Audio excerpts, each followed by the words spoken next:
Cikgu Azmi, Ustaz Ahmad Awang, Ustaz Ghani, all present.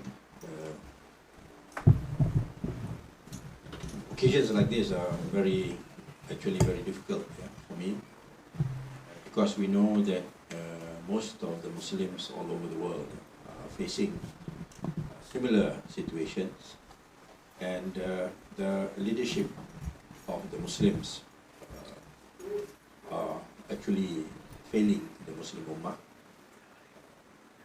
not doing enough to help our brothers who are in China, in India, Kashmir, in Middle East, Palestine, and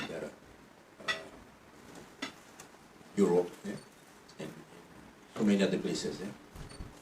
And there's no immediate solution. So many conventions and discussions have been held. But I think in the final analysis, the main problem is the inability of the Muslims to present ourselves as part of the solution rather than being part of the problem. As what was clearly mentioned in the video, the Chinese government, whether they are using it as an excuse or whether it is really concerned, the belief that the Muslims are a threat. And this due to cultural and historical factors have caused the relationship between the Muslim communities and the non-Muslim communities in many countries to be far from what we desire. And maybe this is something which we have to reset in the minds of all the governments, and I think that Malaysia has a very central and very important role to play, where we must show that Islam is a religion of peace, and that we want to contribute to civilization based on guidance that's contained in the Quran and the traditions of the Prophet. And in Malaysia, we also have the same problem, where differences are not appreciated and not seen to be an asset, but seen to be a problem. Unfortunately, Tun, whether he was quoted rightly or wrongly, highlighted the problem of the chopsticks and the Chinese eating with the chopsticks, as though that's a major problem that we are faced with. The question of assimilation, and wanting to be, wanting everyone to be the same. So if the Muslims in Malaysia themselves hold on to this kind of philosophy, then it's not strange for the Chinese communists to hold a similar philosophy, where differences are seen to be a problem and need to be ironed out and need to be forced to conform.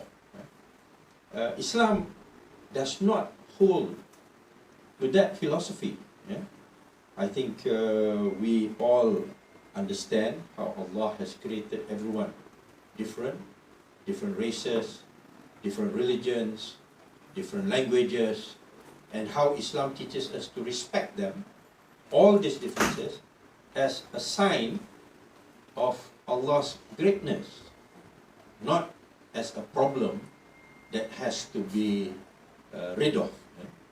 Unfortunately, this message has not been successfully portrayed by the Muslims. And if we are able to portray successfully and effectively, maybe we can change the world, where differences are seen as a sign of Allah's greatness. And it is not the role of any government, least of all Muslim governments, to try to eradicate the differences and to force people to conform to a certain type of culture or a certain type of belief. Yeah? Islam must be the religion, and the Muslims must be the ummah that fights for the right to be different and to be appreciated for the differences. Yeah? The Uyghurs in China are seen to be a threat because they are different. The question of extremists exists probably in all cultures. It should never be used as an excuse to persecute the majority who are moderate and who are law-abiding and who want peace. I hope that through the book and through programs like this, we can disseminate this message of Islam, of respect for differences, of peace, and of rahmatan lil alamin, mercy on all. Islamic principle contained in the hadith of the Rasulullah sallallahu alaihi wasallam, irhamu man fil ard yarhamukum man fis sama. Show kindness and rahmah to those who are on earth, and you will be shown rahmah and kindness by those who are in the heavens. So this is by the one who is in heaven. So this is a teaching of Islam, which teaches us to show kindness and mercy to everyone that's on earth, irrespective of whether they are Muslims or non-Muslims, in order that we then will be shown kindness and mercy. So this is what the messaging that we want, and I agree completely with Cikgu Azmi that Malaysia should try to play a role to bring peace to the Muslims and to mediate between the conflicting parties, whether in China, India, Kashmir, or everywhere else. We hope that we can build a Malaysian identity where Islam has a basis of tolerance and peace and unity, and tell the world that actually this is what Islam is. Islam is not a threat. Extremists exist in every culture, in every denomination. So we must overcome this extremism by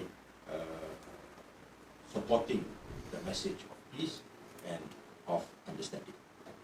So I congratulate Cikgu Azmi on his book, and I'm honored that he invited me to launch it, and I hope that we can achieve a better world through our efforts.